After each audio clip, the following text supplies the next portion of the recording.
제목은 탄수화물과 헤어질 결심이지만 내용은 건강을 만날 결심이다. 식사만 바꿔도 건강이 바뀌고 인생이 바뀐다.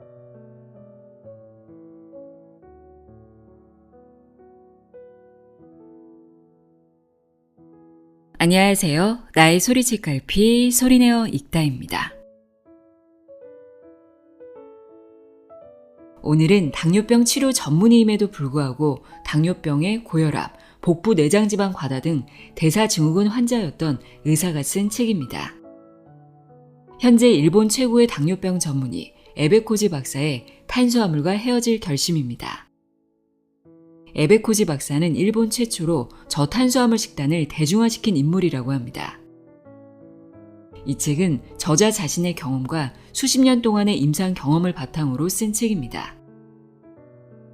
저자는 인류의 가장 자연스러운 식단이 저탄수화물 식단이며 건강하게 오래 살기를 원한다면 건강한 지방의 섭취를 늘려야 한다고 말합니다. 탄수화물 과다 섭취가 만성질환을 가져오고 노화를 가속화한다고 강조하는데요. 또한 정제 탄수화물 섭취를 줄이면 암세포 성장을 효과적으로 저지할 수 있다고 합니다. 수천 년 동안 탄수화물을 섭취하지 않았던 에스키모인에게는 암이 없었다고 하는데요. 하지만 정제 탄수화물 식단이 급속하게 전파되면서 현재는 각종 암이 급증하고 있다고 합니다. 정제 탄수화물 과다 섭취는 암에 자양분을 주는 것과 같기 때문인데요. 우리가 정제 탄수화물을 너무나 많이 먹고 있다는 것과 많이 먹으면 건강에 좋지 않다는 건 대부분 알고 있잖아요. 하지만 우리는 오랜 시간 동안 밥심으로 산다, 밥을 제대로 먹어야 든든하다 라는 고정관념을 갖고 살아왔기 때문에 이러한 내용이 다소 불편하게 들리는 분들도 계실 겁니다. 또한 지방 섭취를 늘려야 한다는 주장도 그동안 우리가 알고 있던 건강 상식과는 상반된 내용이죠. 저자가 왜 저탄수화물 식단이 건강한 식단이고 지방 섭취를 늘려야 한다고 주장하는지 지금부터 자세히 알아보도록 하겠습니다. 탄수화물과 헤어질 결심, 내용의 일부를 읽어드립니다. 귀 기울여 들어보세요.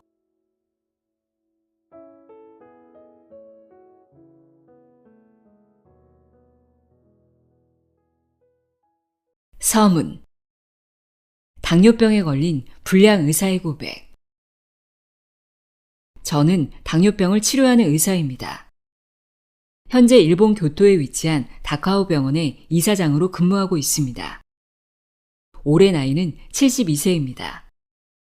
의대 동창회에 나가면 대부분의 동기들은 당뇨병, 고혈압, 그리고 골다공증과 같은 만성 질환으로 힘들어하는 경우가 많습니다.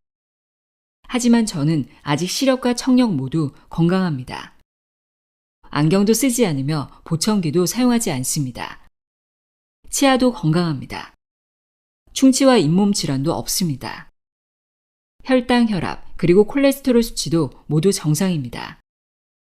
복용 중인 약물도 없으며 영양제도 먹지 않습니다. 그렇다고 운동을 많이 하는 편도 아닙니다. 평소에 자주 걸으려 하고 자투리 시간에 틈틈이 하체 운동, 스쿼트를 하고 있습니다.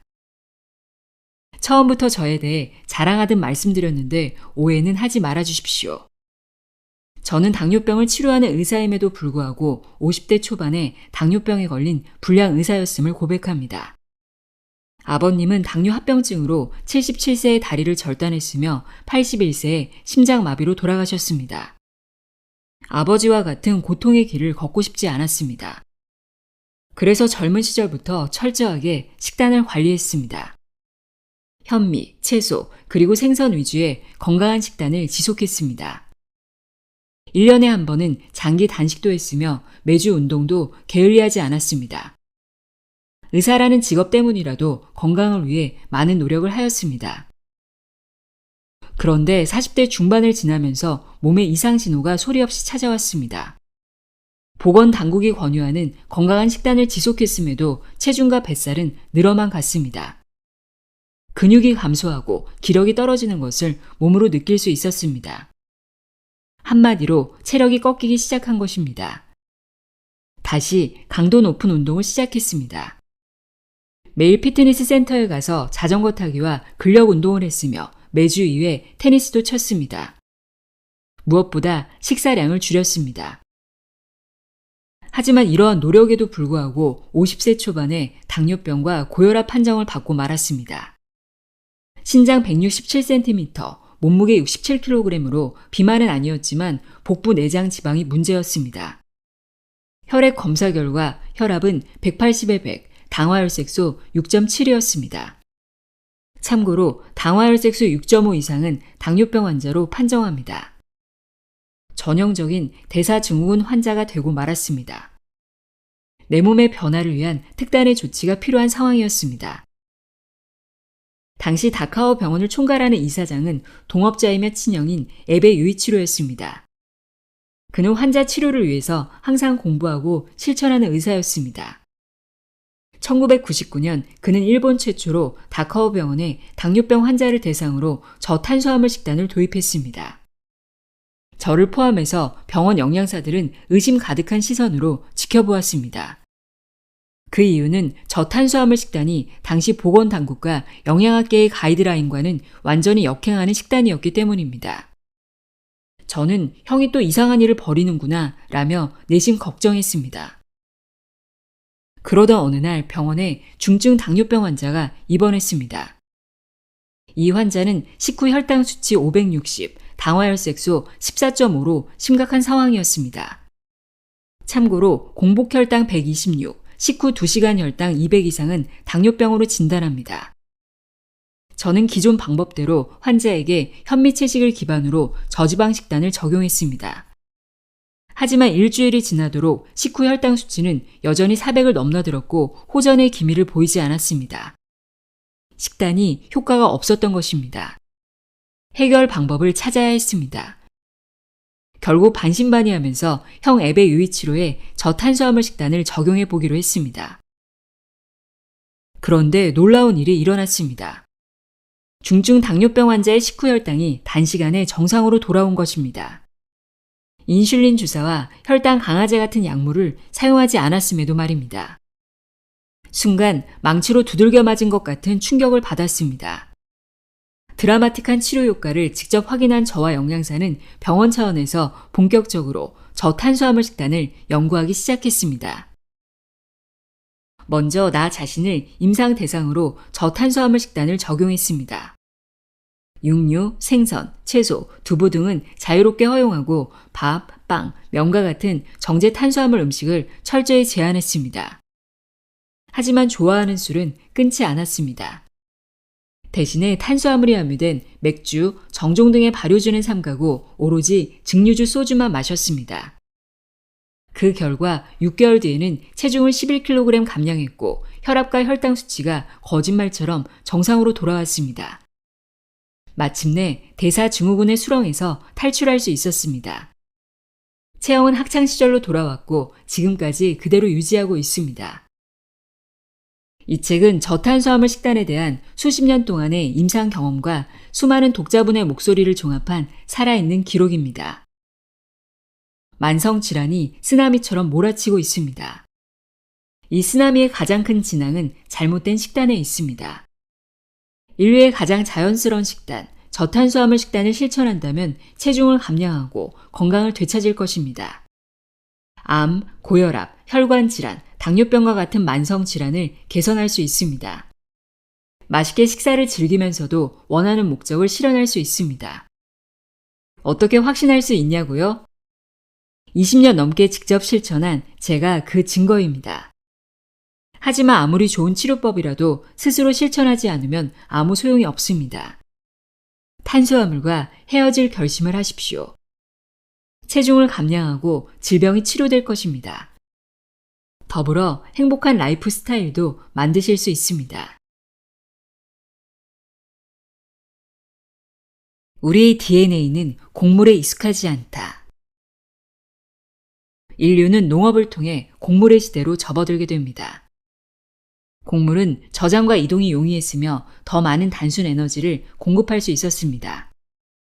곡물의 공급은 더 많은 출산을 가능케 했으며 이 시기부터 인구 증가가 속도를 냅니다. 출산이 중요한 이유는 농업시대에서 노동력은 중요한 생산수단이며 부의 척도였기 때문입니다. 인류는 더 많은 출산을 통해 더 많은 농작물을 생산할 수 있었지만 더 늘어난 인구를 먹여 살리기 위해 더 많은 곡물을 필요로 하는 굴레에 빠지게 됩니다. 농업혁명 이전 원시 인류는 다양한 야생 동식물을 통해서 몸이 요구하는 영양소를 충분히 충족했습니다. 하지만 곡물의 시대에는 단일한 영양소, 즉 탄수화물에 일방적으로 치우치게 됩니다. 이제 인류는 지방과 단백질 식단에서 탄수화물 식단으로 돌아올 수 없는 강을 건너고 맙니다. 탄수화물은 허기를 달래고 에너지를 얻을 수 있습니다. 하지만 인간이 필요로 하는 다양한 필수 영양소는 절대적으로 부족합니다. 영양이 풍부한 식단에서 영양이 부족한 식단으로 바뀐 것입니다. 인류가 탄수화물 식단을 한 지 10,000년이 되었습니다. 그렇다면 현생 인류는 이제 탄수화물 식단에 충분히 적응했을까요? 아니면 아직 지방과 단백질 중심 식단이 적합할까요? 이 부분은 매우 중요합니다. 저는 그 해답의 실마리를 유전자, DNA에서 찾아보려고 합니다. 우리의 행동, 생리, 대사를 결정하는 것은 유전자입니다. 인간의 유전자는 생존과 번식을 위해서 끊임없이 적응하고 변화해 왔습니다. 우리의 유전자가 가장 오랜 시간 익숙한 생활은 무엇일까요? 바로 수렵과 채집입니다. 결코 농업이 아닙니다. 거듭 말하지만 농업이 시작된 것은 10,000년 전입니다. 인류의 진화 과정을 살펴보면 수렵과 채집 때 농업은 399만 대 1만으로 곡물을 주식으로 먹은 기간은 너무나도 짧습니다. 인류의 유전자는 장구한 세월 동안 저탄수화물 식단에 익숙해 있습니다. 저탄수화물 식단은 인체의 생리, 영양, 대사 시스템에 최적화된 식사라고 할 수 있습니다.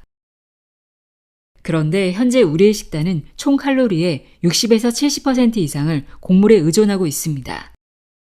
이러한 탄수화물 중심 식사는 우리 몸에 문제를 발생시킬 수밖에 없습니다. 인간은 아직 곡물에 의존하는 유전자 시스템을 갖추지 못했기 때문입니다. 영국에서 발간된 인간 영양학이라는 책에는 다음과 같은 대목이 나옵니다. 현대의 식생활은 녹말과 같은 음식을 통해 포도당을 대량으로 섭취하고 있다. 이와 같은 식단은 혈당 및 인슐린 수치를 정기적으로 상승하게 만든다. 이는 암, 당뇨병, 혈관질환, 그리고 노화를 유발한다. 농업혁명 이후 인간은 곡물 위주의 음식을 섭취하게 되었다. 진화는 너무도 많은 시간을 필요로 한다. 갑작스러운 주식의 변화에 인간의 소화기관은 아직 적응하지 못했다. 더구나 고도로 정제된 가공식품에 적응했으니 만무하다. 인간은 아직 곡물 위주의 음식에 익숙하지 않다. 인간 영양학의 통찰에 전적으로 동의합니다. 인간 영양학에서는 곡물의 과잉 섭취, 특히 정제 탄수화물로 인한 혈당 및 인슐린 수치의 상승이 건강을 해치고 있음을 강조합니다. 혈당을 높이는 것은 탄수화물이 유일하며 지방은 혈당을 높이는데 거의 관여하지 않습니다. 뇌는 에너지원으로 포도당과 지방을 함께 이용합니다. 이러한 영양학적 지식을 많은 의사와 영양사가 간과하고 있다는 것이 안타깝습니다. 너무나 큰 문제가 아닐 수 없습니다. 의과대학의 교육과정에도 영양학은 미미하게 다뤄지고 있을 뿐입니다. 당연히 현대의학은 영양학에 대한 깊은 이해가 부족합니다. 앞으로 의료와 영양 관계자들은 인간의 생명활동과 음식의 깊은 상관관계를 연구하고 습득해야 합니다. 그것이 진정 건강을 지키는 소중한 첫걸음이기 때문입니다. 진정한 영양학이 필요한 시기입니다. 에스키모와 피마 인디언의 비극. 에스키모는 지구상에서 가장 극한의 지대에서 생활합니다. 어떤 생명도 생존하지 못할 것 같은 동토의 왕국에서 에스키모인들은 인간의 삶을 지속해 왔습니다. 알래스카 북서부와 그린란드와 같은 동토의 지역에서는 곡물과 채소를 재배할 수 없습니다. 대부분의 식량을 짧은 여름 동안만 장만합니다. 여름에 산나물, 월귤 열매, 해조류를 미리 준비하고 대부분의 식량은 사냥에 의존합니다. 육지에서는 순록, 바다에서는 바다표범과 물개와 같은 해양 동물을 사냥합니다. 자연스럽게 에스키모인들은 고지방 고단백질 음식을 할 수밖에 없었으며 자연스럽게 저탄수화물 식단을 4,000년 가까이 이어왔습니다. 더구나 이들은 사냥한 동물을 해체한 후 익히지 않고 날것으로 먹습니다. 그들은 고기와 내장을 생식함으로써 천연 비타민과 미네랄을 보충했습니다. 1960년대 덴마크의 예른 뒤에르베르 박사는 그린란드에 살고 있는 에스키모에 대해 조사 연구를 진행하였습니다. 그리고 놀라운 사실을 발견했습니다. 덴마크인과 에스키모는 음식으로 섭취하는 칼로리 중 지방 에너지의 비율이 40에서 50%로 거의 비슷했습니다. 그런데 덴마크인은 심장병에 의한 사망률이 약 35%였던 데 반해 에스키모는 겨우 5%에 불과했습니다. 에스키모는 심장 질환에만 강한 것이 아니었습니다.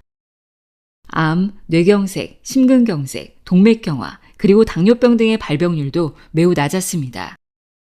이 보고서는 의학계에 충격을 안겨줬습니다. 그동안 심장병과 같은 혈관 질환의 주범은 고지방 음식이라고 믿어왔기 때문입니다. 에스키모는 왜 만성 질환에 잘 걸리지 않았을까요? 뒤에르베르 박사는 오랜 연구 끝에 오메가3 지방산에 주목했습니다. 에스키모의 피에 혈전이 잘 생기지 않는 이유를 알아보기 위해 혈액을 분석했습니다. 연구 결과 혈전을 방지하는 오메가3 지방산이 덴마크인보다 훨씬 많은 것으로 밝혀졌습니다. 오메가3 지방산은 고등어나 참치 같은 생선에 포함된 기름으로 바다 표범 등의 해양 동물에 풍부합니다. 그래서 바다 표범과 어류 등을 주로 먹는 에스키모의 혈액에 오메가3 지방산이 많았던 것입니다. 오메가3 지방산은 혈전을 방지하며 혈액의 흐름을 원활하게 합니다. 뿐만 아니라 총 콜레스테롤 수치를 낮추고 HDL 콜레스테롤을 늘립니다. 오메가3 지방산은 에스키모의 건강에 중요한 역할을 한 것입니다. 그렇다면 오메가3 지방산이 에스키모의 건강을 유지했던 핵심이었을까요? 더 중요한 요인이 있었다고 생각합니다. 바로 에스키모의 탄수화물 섭취량입니다. 에스키모는 총 섭취 칼로리의 10% 수준에서 탄수화물을 섭취했습니다. 에스키모가 만성 질환에서 자유로웠던 이유가 저탄수화물 식단에 있었다고 생각합니다. 안타깝게도 에스키모는 훗날 정제 탄수화물 섭취가 늘어나면서 만성 질환이 눈에 띄게 급증했습니다. 그들이 탄수화물을 대량으로 먹게 된 것은 1920년대부터입니다. 모피 교육을 하는 허드스만 기업이 캐나다 북서부에 진출하면서 에스키모의 식생활이 서서히 서구화되었습니다. 밀가루빵이 에스키모의 주식으로 전파되었습니다. 1950년대부터는 알코올, 정크푸드, 담배 등이 에스키모 사회에 급속히 퍼졌습니다. 캐나다 맥길 대학의 토착민 영양섭취 환경센터의 조사에 의하면 현재 에스키모 젊은이들은 햄버거, 피자, 감자튀김, 콜라 등을 즐겨 먹고 있습니다. 대부분의 칼로리를 정제 탄수화물 가득한 정크푸드에서 섭취하고 있습니다. 다른 인종과 민족이 만년에 걸쳐 바꾼 탄수화물 중심 식단을 에스키모는 겨우 50년 만에 바꾸게 된 것입니다. 그 결과는 어떠했을까요? 영국의 권위 있는 의학 잡지 란셋에 에스키모의 암에 관한 논문이 게재되었습니다. 논문을 요약하면 다음과 같습니다. 에스키모에게 20세기 초까지 서구형 암은 거의 없었다. 하지만 식단과 라이프 스타일이 변화함에 따라 서구형 암이 급속도로 증가했다. 에스키모와 같은 원시 독립부족은 만성 질환으로부터 자유를 누려왔습니다. 하지만 정제 탄수화물 가득한 식단으로 인해 폐암, 대장암, 유방암, 당뇨병, 비만 등의 만성 질환이 서구 사회보다 더 많이 발병하는 비극적 상황이 벌어지고 말았습니다. 이러한 변화의 중심에 식단이 있습니다. 다른 사례를 말씀드리겠습니다. 미국 애리조나주의 피마 인디언입니다. 피마 인디언은 오래전에 아시아에서 북미 대륙으로 머나먼 횡단을 하였습니다. 거대한 여정 이후 피마 인디언들은 두 군데로 나뉘어 정착하였습니다. 한 집단은 미국 애리조나주에, 다른 집단은 멕시코 소노라주에 정착합니다. 멕시코 소노라주에 정착한 피마 인디언은 산악지대의 혹독한 생활 환경 속에서도 예전과 다름없는 생활을 추구하였습니다. 그들은 현대 문명의 편안함이라는 유혹에 넘어가지 않고 전통 방식을 고수하였습니다. 일주일에 20시간 이상 농업과 낙농에 종사하며 먹는 것 또한 전통적인 식생활을 따랐습니다. 멕시코에 정착한 피마 인디언들에게 비만 당뇨병과 같은 현대병은 거의 찾아볼 수 없었습니다. 반면에 미국 애리조나주에 정착한 피마 인디언의 사정은 판이하게 달랐습니다. 1970년대부터 백인들의 정제 탄수화물 가득한 패스트푸드 식사를 하게 되었습니다. 그뿐만 아니라 백인들과 비슷한 직업을 가지게 되면서 운동량도 일주일에 2시간 이하로 급격히 줄어들었습니다. 그 결과 미국에 정착한 피마 인디언의 50%가 2형 당뇨병 환자가 되었고 성인의 약 90%가 비만이 되어버렸습니다. 재앙과 같은 비극이 피마 인디언들에게 들이닥친 것입니다. 아시아에서 북미 대륙을 횡단한 피마 인디언들은 동일한 유전자를 소유했지만 변화된 삶의 방식으로 엇갈린 운명을 맞이하게 되었습니다. 저탄수화물 식단 대 저지방 식단. 지금 우리는 탄수화물 천국에 살고 있습니다. 하루 세 끼 꼬박꼬박 정제 탄수화물을 마음껏 먹을 수 있으며 설탕 가득한 과자와 음료를 섭취하는 일상이 계속되고 있습니다. 이러한 상황에서 우리 몸은 포도당 에너지 시스템을 풀 가동하고 있습니다. 당연히 몸의 지방을 연소시킬 시간이 없습니다. 인체에 최적화된 에너지인 지방이 쓰이지 않게 되니 인체 대사가 흐트러지고 효율적인 에너지 소비가 이루어지지 않고 있습니다. 탄수화물을 계속해서 섭취하면 혈당 스파이크를 피할 수 없습니다. 이러한 반복은 우리 몸에 바람직하지 않습니다. 더구나 정제 탄수화물을 과다 섭취하게 되면 혈당 스파이크의 속도는 더욱더 빨라집니다. 고혈당이 반복되고 인슐린은 계속해서 과잉됩니다. 체지방은 공장에서 팔리지 않는 재고처럼 쌓여만 갑니다. 재고의 크기만큼 우리는 점점 뚱뚱해집니다. 게다가 비만해지면 인슐린 효과가 다시 떨어져서 고혈당 상태는 만성이 되고 맙니다. 췌장은 혈당을 내리기 위해 더욱더 많은 인슐린을 다량으로 분비합니다. 악순환이 반복되는 것입니다. 이러한 상태를 고인슐린 혈증이라고 합니다. 고인슐린 혈증은 혈액 내 인슐린 수치가 만성적으로 높은 상태를 의미합니다. 결국 고인슐린 혈증은 비만을 연구하고 당뇨병과 같은 만성 질환 위험을 높입니다. 그렇다면 우리에게 남은 방법은 무엇일까요? 날씬하고 건강해지려면 어떻게 해야 할까요? 바로 식단을 전면 개선해야 합니다. 저지방 식단보다 저탄수화물 식단이야말로 비만 탈출에 효과적입니다. 이 사실은 이미 서구의 역학 연구에서 증명되었습니다. 저탄수화물 식단은 꼭 필요한 만큼만 탄수화물을 섭취하기 때문에 혈당 수치가 오르지 않고 인슐린도 기초 분비 수준을 유지합니다.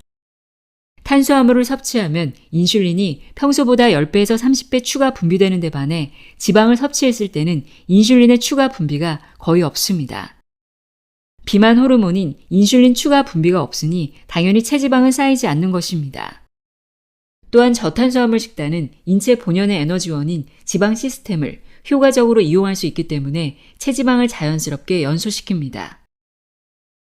다시 말해서 탄수화물을 제한하면 세 끼 모두 주식으로 탄수화물을 먹는 사람과는 대사 리듬이 완전히 달라집니다.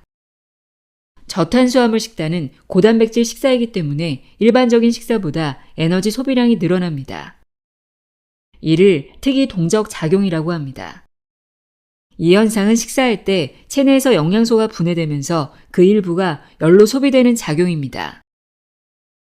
쉽게 말해 밥을 먹으면 체온이 올라가는 현상입니다. 이때 소비되는 열량은 섭취하는 영양소에 따라 다릅니다. 탄수화물을 섭취하면 6%, 지방을 섭취하면 4%, 단백질을 섭취하면 30%가 열로 소비됩니다.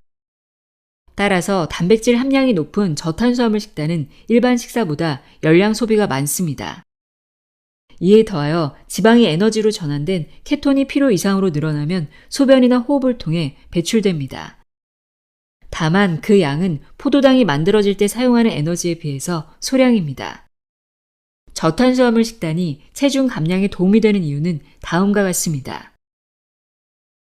인슐린이 추가로 분비되지 않습니다. 지방이 에너지로 사용되기 때문에 지방이 추가로 쌓이지 않습니다. 간에서 포도당이 만들어지면서 상당량의 에너지가 소모됩니다. 단백질 영양소는 열을 발생시켜 에너지 소비를 증가시킵니다. 지방의 일부는 소변과 호흡을 통해서도 배출됩니다. 반대로 주로 탄수화물을 섭취하는 저지방 식단은 정반대의 효과가 발생합니다. 탄수화물로 인해서 혈당이 치솟기 때문에 비만 호르몬, 인슐린이 대량으로 분비됩니다. 이로 인해 체내에 계속해서 지방이 쌓이고 간은 포도당 생성을 중단합니다. 또한 소변과 호흡을 통한 지방의 배출이 거의 없습니다. 즉 저지방 식단을 하면 다음과 같은 상황이 발생합니다. 혈당 수치가 치솟아 인슐린이 다량 분비됩니다. 혈당이 중성지방으로 바뀌어 몸의 지방으로 쌓입니다. 간에서 추가적인 포도당을 만들어내지 않습니다. 높은 단백질 식사로 인한 추가적인 열량 소비가 사라집니다. 두 가지 경우를 비교해보면 저지방 식단보다 저탄수화물 식단이 체중 감량 효과가 매우 크다는 것을 명확히 알 수 있습니다. 체중 감량을 좌우하는 마스터키는 탄수화물 섭취량에 달린 것입니다. 살이 찌고 빠지는 원리를 좀 더 살펴보겠습니다. 음식물로 섭취한 에너지가 몸이 소비하는 에너지보다 높으면 살이 찌고 낮으면 살이 빠집니다. 저지방 식단의 에너지 대사를 정리하면 다음과 같습니다. 소비 에너지는 기초대사 플러스 운동 에너지 플러스 특이 동적 작용. 기초대사란 살아가는 데 필요한 최소한의 에너지로 기초대사량이 높을수록 살이 찌지 않습니다. 활동이 왕성한 젊은이들은 기초대사량이 높습니다. 그래서 젊은 시절에는 잠만 자도 살이 빠진다는 이야기가 있는 것입니다. 저탄수화물 식단의 에너지 대사를 정리하면 다음과 같습니다.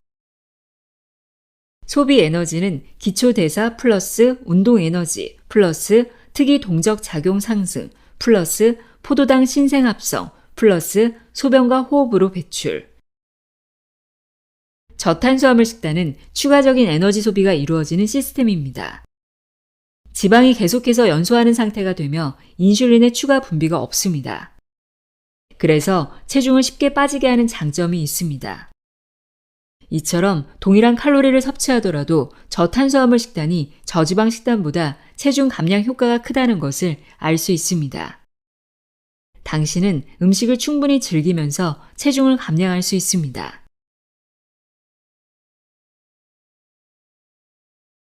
지방을 먹으면 건강하게 장수한다. 지방, 억울한 누명을 벗다. 우리는 오랜 시간 밥이 보약이라 배워왔고 믿어왔습니다. 동양인들은 밥심으로 산다는 말이 흔하게 회자되고 있습니다. 이러한 생각은 우리의 에너지가 탄수화물, 즉 포도당이라는 불변의 믿음으로 어느새 굳어져 버렸습니다. 이러한 잘못된 믿음은 또 다른 편견으로 이어졌습니다. 지방은 몸에 해롭다라는 명제입니다. 지방을 많이 섭취하면 비만이 된다. 콜레스테롤이 증가하면 혈관이 막힌다. 동물성 기름은 질병을 유발한다와 같은 주장이 진실인 것처럼 유포되었습니다. 이러한 괴담은 완벽한 오해이자 명백한 거짓입니다. 과학적 연구들은 이러한 거짓된 주장에 일침을 가하고 있습니다. 미국에서 진행된 다음 연구에 주목할 필요가 있습니다. 하나는 미국에서 폐경기 여성 5만 명을 대상으로 8년에 걸쳐 진행된 대규모 추적 조사입니다. 미국 의사협회 저널에 다음과 같은 결과가 게재되었습니다. 지방을 20%로 강력하게 제한한 그룹은 비교 그룹에 비해 심혈관 질환, 유방암, 대장암의 발병 위험이 전혀 낮아지지 않았다. 다음은 하버드 대학 연구팀이 미국의 여성 간호사 82,802명을 20년간 추적한 연구 보고서입니다. 뉴 잉글랜드 의학 저널에 다음과 같은 연구 결과가 게재되었습니다. 탄수화물을 줄이고 지방과 단백질이 많은 식사를 지속했으나 관상동맥 질환의 발병 위험은 높아지지 않았다. 두 의학 잡지는 세계적으로 가장 권위 있는 의학 전문지로 엄격한 심사를 통과한 신뢰성 높은 논문만을 게재하고 있습니다. 이들 연구를 통해 지방은 암과 심혈관 질환에 해로운 영향을 끼치지 않는다는 사실이 밝혀졌습니다. 지방이 드디어 억울한 누명을 벗은 셈입니다. 미국 전역에 걸쳐 진행된 건강 실태 조사를 살펴보겠습니다. 비만과 당뇨병의 원인이 지방이 아니라 탄수화물 과다 섭취에 있다는 사실은 그래프에서도 명확히 확인할 수 있습니다. 이 조사는 총 섭취 칼로리당 지방과 탄수화물이 차지하는 비율과 비만의 상관관계를 살펴본 것입니다. 30년간의 추적 조사 결과 총 섭취 칼로리 중 지방 섭취 비율이 감소했음에도 비만율은 200% 증가했습니다. 30년 동안 높은 비율로 증가한 것은 탄수화물의 비율입니다. 1960년대에는 선진국을 중심으로 정부와 민간이 함께 범세계적인 지방 줄이기 운동을 벌였습니다. 미국은 국가 차원에서 총 칼로리에서 지방 섭취 비율을 줄여나갔고 30년 만에 36.9%에서 32.8%로 낮추었습니다. 하지만 미 보건당국은 예상치 못한 결과에 맞닥뜨리고 말았습니다. 목표한 대로 지방은 감소했지만 비만은 오히려 증가했기 때문입니다. 예를 들어 당뇨병은 1995년에 800만 명이던 숫자가 2005년에는 2080만 명으로 급상승하였습니다. 불과 10년 사이에 2.5배를 넘어섰습니다. 국가 차원에서 대대적인 지방 섭취 감소 캠페인을 벌였음에도 불구하고 비만과 당뇨병 예방에는 전혀 도움이 되지 않았던 것입니다. 지방 섭취가 감소했지만 탄수화물 섭취의 비율은 대폭 증가하였습니다. 1971년에 탄수화물 섭취 비율은 42.4%지만 2000년에는 49.0%로 6.6%나 증가하였습니다. 즉 미국에서 수십 년간 진행한 건강 실태 조사가 의미하는 것은 비만과 당뇨병을 부르는 주범이 탄수화물이라는 것을 보여주고 있습니다. 지방을 먹으면 더 오래 산다. 지방은 오랜 시간 억울한 누명을 쓰고 비난의 화살을 받아왔습니다. 이제 지방은 몸에 해롭다는 헛소리는 용도 폐기해야 마땅합니다. 저탄수화물 식단은 고지방과 고단백질 음식이 주인공입니다. 그렇다면 우리는 지방을 얼마나 먹어야 할까요?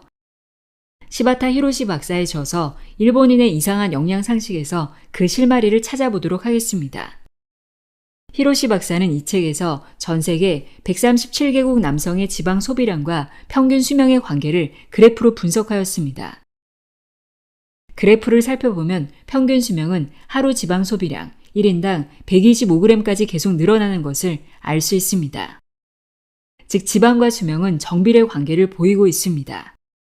지방 소비량이 125g을 초과하면 수명은 아주 완만하게 줄어들기 시작합니다. 재미있는 것은 지방 소비량 140에서 180g인 국가들도 55g 이하인 국가들에 비하면 평균 수명이 월등히 높다는 사실입니다. 지방 소비량 55g 이하 국가들의 평균 수명은 55세를 밑돌고 있습니다. 지방 소비량 125g인 국가는 평균 수명이 75세로 가장 높았으며 180g인 국가는 평균 70세를 보이고 있습니다. 히로시 박사는 지방 섭취 부족이 평균 수명을 낮추는 결정적인 요인이라고 결론짓고 있습니다. 더불어 하와이에 거주하는 일본계 주민들의 데이터를 함께 언급하고 있습니다. 하루 지방 섭취량이 40g 미만이면 뇌졸중으로 인한 사망률과 총 사망률이 매우 높아지는 것을 발견했습니다. 그는 지방 소비량과 평균 수명과의 관계를 규명해서 괄목할 만한 성과를 보였습니다. 물론 실제 지방 소비량과 실제 지방 섭취량은 다릅니다. 예를 들어 2003년 유엔 식량 농업기구 보고에 따르면 일본의 하루 지방 소비량은 86.2g인데 반해 국민 영양 조사에서 밝혀진 실제 지방 섭취량은 54g으로 밝혀졌습니다. 즉 음식이 풍부한 국가에서는 식량을 폐기하는 분량이 많다는 의미입니다. 따라서 실제 지방 섭취량은 공급량의 60에서 80%로 보는 것이 타당할 것으로 보입니다. 제 생각에 지방 공급량 125g에서 최고의 평균 수명을 보인다면 하루 최적의 지방 섭취량은 75에서 100g이라고 생각합니다. 건강하게 오래 살기를 원하나요? 그렇다면 건강한 지방의 섭취를 늘리십시오. 우리 몸은 하이브리드 시스템, 포도당 대 지방. 이제 비만, 당뇨병, 동맥경화 등 만성질환의 원인은 지방이 아니라 탄수화물임을 이해할 수 있을 것입니다. 이러한 이해를 바탕으로 만들어진 다이어트가 바로 저탄수화물 식단입니다. 우리는 고지방, 고단백질 식사를 통해 건강하게 체중을 감량할 수 있습니다. 가장 큰 이유는 저탄수화물 식단이 우리 몸의 신진대사를 좋아지게 하기 때문입니다. 인간은 외부로부터 받아들인 음식물을 세포와 조직 내 화학 반응을 통해 다양한 물질로 분해하고 합성하여 필요한 에너지로 바꿉니다. 신진대사가 좋다는 것은 영양소를 태워 에너지로 만드는 기능이 활발하게 작용한다는 뜻이기도 합니다. 그렇다면 어째서 탄수화물을 제한하면 신진대사가 좋아지는 걸까요? 이 부분은 대단히 중요합니다. 인간의 에너지 시스템에 대한 이해가 필요하기 때문입니다. 먼저 인체의 에너지 시스템을 살펴보겠습니다. 우리는 생존을 위해서 반드시 에너지가 필요합니다. 우리의 몸은 다음 두 가지 에너지 시스템으로 운영되고 있습니다. 포도당 에너지 시스템과 지방 에너지 시스템. 우리 몸은 기본적으로 포도당을 에너지로 사용하는 포도당 시스템입니다. 그리고 또 하나의 에너지 시스템이 있습니다. 지방을 에너지원으로 사용하는 지방 시스템입니다. 음식물로 섭취된 지방은 우리 몸에서 케톤이라는 물질로 변환되어 에너지로 활용됩니다. 아직 일부 사람들은 우리 몸의 에너지는 포도당뿐이라고 생각하는 경향이 있습니다. 어떤 이는 뇌는 포도당만을 에너지원으로 사용한다고 말하기도 합니다. 이것은 사실이 아닙니다. 지방은 바로 뇌 에너지로 쓰일 수 없지만 지방이 간에서 변환된 케톤은 대사 과정을 통해 매우 작게 분해되어 뇌의 훌륭한 에너지원으로 사용됩니다. 체내에 유입된 포도당은 글리코겐으로 전환되어 저장됩니다. 글리코겐은 간과 근육에 축적된 포도당의 저장 창고입니다. 체내에 흡수된 지방과 포도당은 중성지방과 글리코겐이라는 형태로 우리 몸에 저장되어 언제든지 에너지원으로 활용할 수 있습니다. 지방은 포도당과 비교가 되지 않을 정도로 많은 에너지를 몸에 저장할 수 있습니다. 무려 63배입니다. 이러한 에너지 저장 용량의 차이는 무엇을 말하는 걸까요? 인류는 진화 과정에서 일상적으로는 지방을 태워 생활했다는 것입니다. 반면에 격렬한 움직임이 필요한 비상 상황에는 포도당을 에너지원으로 이용해 온 것입니다. 인간의 몸을 자동차에 비유하면 주 연료에 해당하는 것이 지방이며 긴급 상황에 터보 엔진의 원료가 되는 것이 포도당입니다. 지방 에너지 시스템의 본질은 느리지만 일상생활의 주요 에너지원입니다. 우리는 외부에서 음식물 섭취가 없어도 물만 있다면 생존할 수 있습니다. 당신의 체지방이 10kg이라면 매일 1600kcal를 소비하면서 2달을 살 수 있습니다. 이 생존의 비결이 바로 지방이라는 에너지원 덕분입니다. 우리는 안정적인 상태와 일상생활에서 지방을 주요 에너지원으로 사용합니다. 적혈구를 제외한 모든 세포는 지방 에너지 시스템을 이용할 수 있는 미토콘드리아를 갖고 있습니다. 미토콘드리아는 세포 내에 존재하는 에너지 발전소로 간과 심장에는 세포 한 개에 2000에서 3000개가 존재합니다. 한편 포도당 에너지 시스템의 본질은 신속하지만 적은 양의 에너지원으로 긴급 상황에 쓰입니다. 일상생활에서 포도당을 주 에너지원으로 이용하는 인체 시스템은 적혈구와 같은 특수한 세포뿐입니다. 글리코겐이 소량밖에 축적되지 않는다는 점을 고려하면 포도당은 많은 양을 섭취할 필요가 없습니다. 가장 많은 에너지를 사용하는 심장이 지방을 주 원료로 사용하는 것이 이해될 것입니다. 만약 심장이 포도당을 중심으로 움직인다면 잠자는 동안 에너지가 고갈되어 심장이 멈출 수도 있습니다. 모든 세포는 포도당과 지방을 모두 에너지원으로 사용함을 기억해 주십시오.